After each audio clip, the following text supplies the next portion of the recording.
बच्चों, आज पढ़ेंगे दूरी एवं विस्थापन।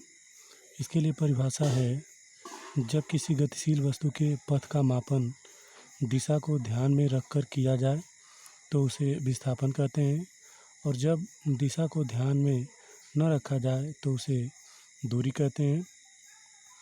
दूरी एक अदिश राशि है, जबकि विस्थापन एक सदिश राशि है।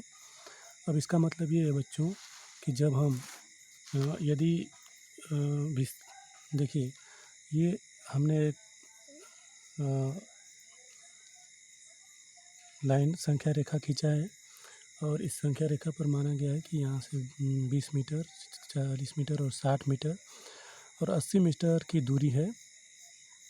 और इसमें अगर कोई वस्तु जो है 0 से A तक जाती है और फिर A से वापस लौट करके B तक आती है, तो उसके द्वारा तय की गई दूरी कुल जो होगी, वो सपोज करिए दूरी जो होगी आपकी, वो D बराबर मतलब 0 से A तक जो आपकी क्या है 80 मीटर, और प्लस जो है आपका यहाँ से ये इसके बीच की दूरी जो 20 मीटर है, 20 मीटर बराबर जो होगा आपका 100 मीटर।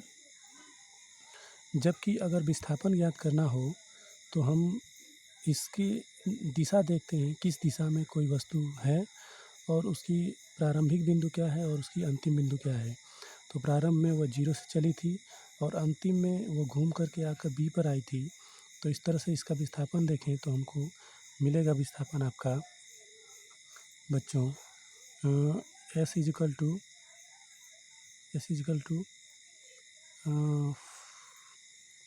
फाइनल टू इनिशियल यानी कि SF और SI। मतलब इसका ये है कि हम यहाँ से यहाँ तक ज्ञात करेंगे, यानी कि S इजिकल टू हो जाएगा आपका 60 माइनस 0, अर्थात S बराबर 60 मीटर। तो विस्थापन इसका 60 मीटर हुआ और इसकी दूरी जो हुई वो 100 मीटर हुई। तो विस्थापन के लिए हम प्रारंभिक और अंतिम बिंदु देखते हैं, जबकि दूरी के लिए जितनी दूरी तय की जाती है उसको सबको मेजर करते हैं। अगर कोई पथ मान लीजिए कि हम प्रारंभ A पॉइंट से चलना शुरू करते हैं और घूम करके ऐसे ऐसे आते हैं, तो हम इसका मेजर करेंगे तो ये सारी दूरियां हम यहाँ से यहाँ, फिर यहाँ और यहाँ तक ये सारी दूरियां हमको कवर करना पड़ेगा, मेजर करना पड़ेगा। जैसे मान लीजिए कि यहाँ से हमने चलना शुरू कर दिया, ये सारा घूम कर आए, तो हम A और यहाँ पे पॉइंट B है, B पर आए तो हमको क्या है, ये सारी दूरियां मेजर करना होगा, मापना होगा, और तब जाकर हमको दूरी ज्ञात होगी। लेकिन विस्थापन के लिए क्या है, सीधा सीधा हम यहाँ से यहाँ तक, यानी कि प्रारंभिक बिंदु से अंतिम बिंदु की दूरी को ही ज्ञात करते हैं, और वही जो है आपका क्या है, विस्थापन होता है।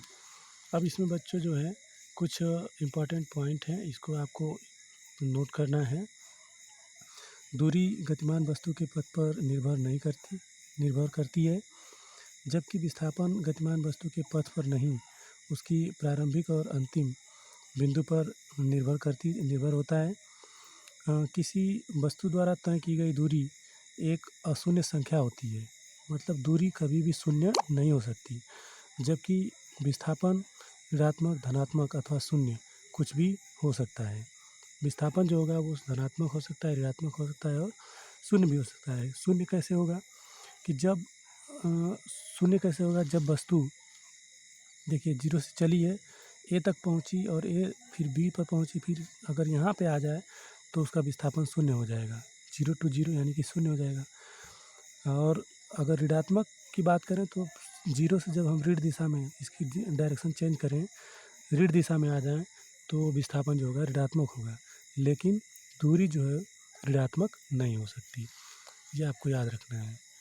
तो अब देखिए इसमें जो है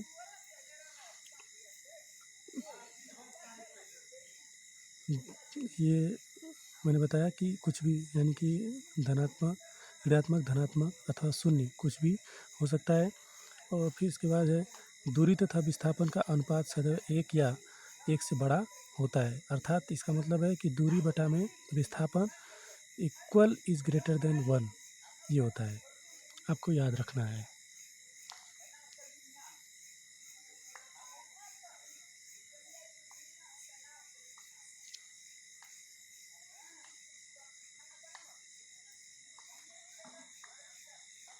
इसको नोट कर लीजिएगा।